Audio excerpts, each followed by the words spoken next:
Hey everyone, welcome back to My Grace Tutorials, where I will be showing you walkthroughs of my most favorite glams from beginning to end.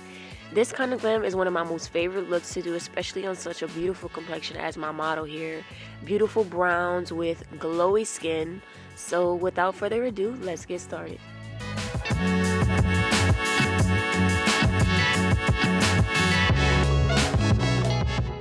So as usual, we're going to start off our skin prepping with the Powdwer cleansing water. If you've watched my previous tutorials, you know I never start a makeup look without cleansing the face with this. Also lately, I've been so stuck on this Element Superfood Fruit Vinegar Liquid Glow for toning. It leaves the skin feeling so fresh and clean. I decided to moisturize the skin with a twist today, so I'm using the Clarity RX Hyaluronic Acid Hydrating Serum as our moisturizer today, and let me tell you, it worked wonders. I love a serum, especially a hydrating serum with ingredients like hyaluronic acid in it, so the texture feels so moist and it glides onto the skin very well, leaving it with such a beautiful natural glow. And I figured the Neutrogena Hydro Boost Primer Serum would be a perfect pair with the hydrating serum. We can clearly see how beautiful her skin already is, and I just feel like the combination of these two really gave her that glow and the perfect start to that glowy full glam that we're going for. In this look, we're going to be starting off with the face, but I am going to go in with the e.l.f. Brow Lift first, just so I can make sure that her brows are in place by the time I get to them. That way I don't have to move around the product too much from the makeup that's applied around her brows.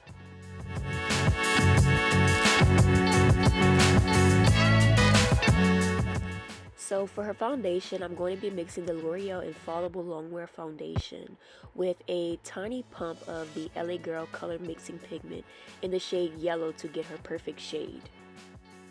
The color that I'm applying here is basically the mixture of the two. I just added a dash of the yellow because it does go a long way, but as you can see, it's already starting to match her complexion much better than the L'Oreal foundation alone. I feel like sometimes once foundation reaches the deeper shades, it tends to give off like either a very red or orange undertone to it. So to give that shade that balance to perfectly match her complexion, I put a little bit of that yellow to kind of adjust her undertone. And as you can see, I kind of put a little bit more in her T-zone to give her foundation a little bit of dimension. To highlight, I'm going to be using the Maybelline Instant Age Rewind Eraser Concealer.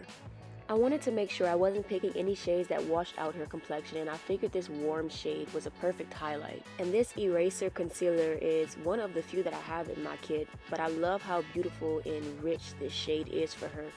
And if you notice, it's the perfect color that matches the highlights in her chest area. If you ever wonder how I find the perfect shade, sometimes just looking at your model and identifying the lighter and darker shades in their skin really helps. So to contour, I'm using the colored Raine Skin Sticks. Keeping it in the warm family, I'm using the shade 710 Deep Dark Warm. I feel like the Skin Sticks is perfect for contouring because, for one, they have a variety of beautiful shades. And for two, I know I can speak for a lot of us when I say that creams really do help with contouring. I personally feel like the glow that it leaves on the skin helps it look very natural and effortless. And I feel like the Skin Sticks is just so beautiful because it glides on the skin very well, and being that it can be used as foundation, we know that along with it being so satisfying to apply, it also has great coverage. So now I'm basically blending in the highlight and the contoured areas. This time around I'm using a smaller brush because I decided to let that highlight sit while I applied the contour, which helped it dry in place to where all I really needed to do was diffuse those lines. Doing a technique like this really helps with keeping the coverage of the concealer, as well as ensuring that the shade that you see doesn't fade out from being blended in too much. As you can see, this technique really helps to enhance those highlighted areas because of that. Now we're going to be going in with cream blush. I'm using the Milani Cheek Kiss cream blush. I wanted something not too pink but also not too warm, and I figured that this shade was perfect for the look that I was going for. Very soft and peachy, and I feel like it gives that pop of color needed along with those browns. Now we're going to be setting in everything. I'm using the Laura Mercier translucent setting powder, of course, and I'm just pressing this in to all her highlighted areas. As you know, I'm very lightweight with my setting powders because I do not like to bake. And although this translucent setting powder is great for every complexion as far as my opinion, I still want to make sure I'm not packing it on too much. I don't want to ruin the beautiful complexion that we have maintained throughout the makeup application. Another reason that I do this technique is because I feel like the less I apply the powder, the better it meshes together with all the liquids in the creams. I still like that glowiness to kind of seep through the powders a little bit. Now I'm going to go in with the Fit Me Loose Pigmented Setting Powder. I mixed the two shades dark and medium to deep together to create the perfect highlighted shade for her. Once again, I want to make sure that I'm maintaining her complexion, and I figured that going in with a more pigmented powder over the translucent powder would help keep that color there. So I'm basically just retracing all my steps that I made with the translucent setting powder. Further explaining why I don't pack on powders, this is another reason why, because I know that I'm going to be applying different layers of powder as I go on into the makeup application. So to ensure that I'm not creating cakiness on the face from applying the necessary powdered steps, I'm very light-handed with all my powders so that I can make sure I keep that glow to the skin. To set in those contoured areas, I'm going to be using the Fenty Beauty Soft Matte Powder Foundation in the shade 470. I love using this as contour because it's such full coverage, but it's also very soft. And the colors are very rich and true to the palette once applied. I just love how it gives her that nice warmth around the perimeter of her face.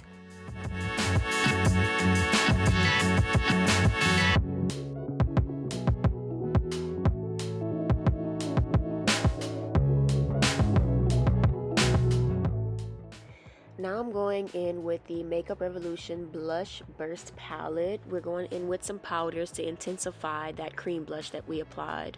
And as you can see, the two shades that I dipped into matched very well with that Milani Cheek Kiss cream blush.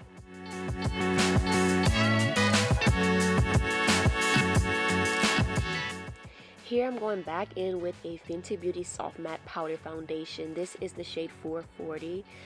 I'm going to be pressing this into all her highlighted areas. This is basically another step I took to maintain the warmth in her face.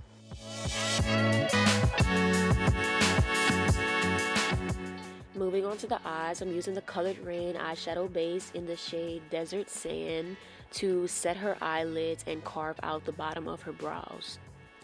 I'm going to start off at the arch, and I'm basically just going to carry it down to the inner corner of the eye. And then once I have the brow carved, I'm going to carry all that concealer down onto her eyelid to get ready for the eyeshadow.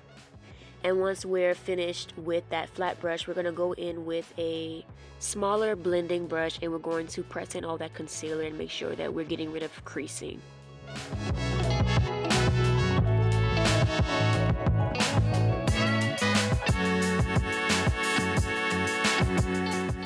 Starting with our first eyeshadow shade, I'm using the colored Raine Safari Raine eyeshadow palette. I'm looking at the name of this shade and I really don't know how to pronounce it. I believe it's pronounced Matriarch.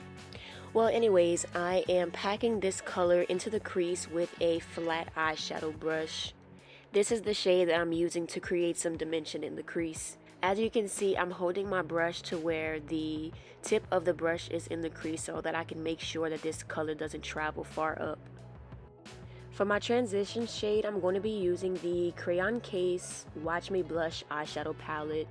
The shade name is Hot Cocoa for this one, and I'm using a small eyeshadow brush, and I'm basically just blending in this shade right above that darker shade that we applied within the crease. Sometimes I like to carry this shade up into the front of the brow, but I do not like to carry it up to the arch of the brow. Obviously, we want to make sure that the concealer is still showing at the arch, but blending it out into the front really helps with the brows having a smooth transition. And I'm basically just going back and forth with the two brushes to make sure that there's a seamless transition between the two shades.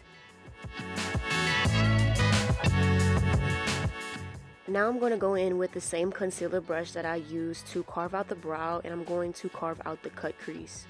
Using more so the tip of the brush to drag it out, I want to make sure that my line is very sharp.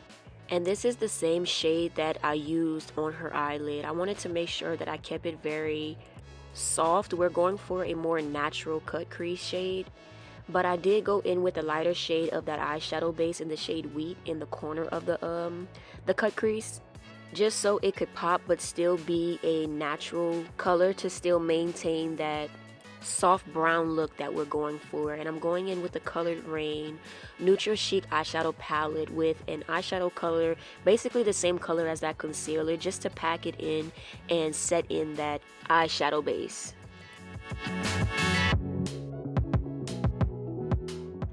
And I want the eyeshadow to kind of fade out into that darker shade from a slant, so I went in with the flat eyeshadow brush and I kind of blended out that brown at the bottom of the lid. We're going to go in with some eyeliner. I'm using the Wing Me liquid eyeliner. And basically what I'm going to do is create a wing, and then I'm going to take a brush and kind of diffuse it out just a tad bit to create a soft smoked out effect to add more dimension to that eyeshadow. This eyeliner, it's a liquid eyeliner, but it's not too liquidy, so I figured it would be perfect for me to use to blend to where the liquid didn't move around too much. Now I'm going to finish out that smoked out look underneath the eye. I'm using the Crown Brush Gel Black Eyeliner. And I'm basically applying this along the waterline. I like to use a lip applicator because the shape of it really helps with catching that waterline. And then I'm going to go in with a flat eyeshadow brush and basically just diffuse it out to create that smoked out effect. Now we're getting ready for the false lashes. I'm going to go in with some CAIA Twist Me Up Mascara, basically filling out her lashes and creating more fullness on the top and bottom lashes.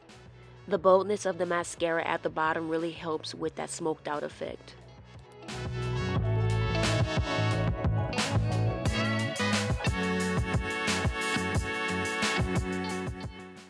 And now using the dual lash adhesive, I'm going to apply the false lashes. As you can see, I had the lashes on my arm so that y'all can see what they look like. And I'm also going to have a link down below of where I get my lashes from. But for this look, I wanted to go for a more soft and neutral lash, but I do still like them to be very fluffy. So that's basically what I have here. Now I'm going to go in and clean up the brows. I'm using the Anastasia Dip Brow in dark brown. And I'm basically going to be filling out the shape, especially at the top of the brow, being that we didn't conceal the top. I want to make sure that the shape is as cleaned up as possible.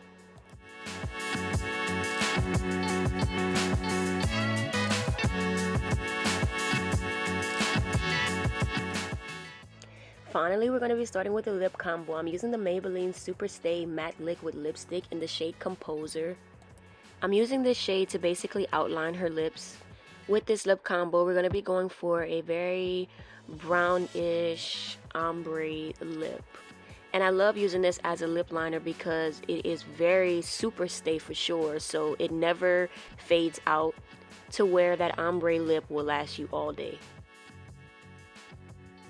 Now we're going into the next color. I'm using the colored Raine Queen Bee Matte Liquid Lipstick in the center of the lips. I love how this color pairs with the browns. It gives a very warm ombre lip without it looking too pink, which is exactly what I was going for. And now to finish off the lip and add that gloss, I'm using the Lip Bar Gloss Up Sheer Finish Gloss.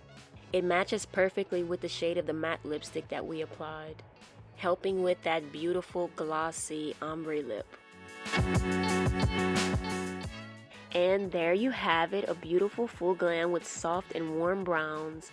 The best part about this look is that it's so universal. You can literally get away with this look wearing any color as well as for any occasion.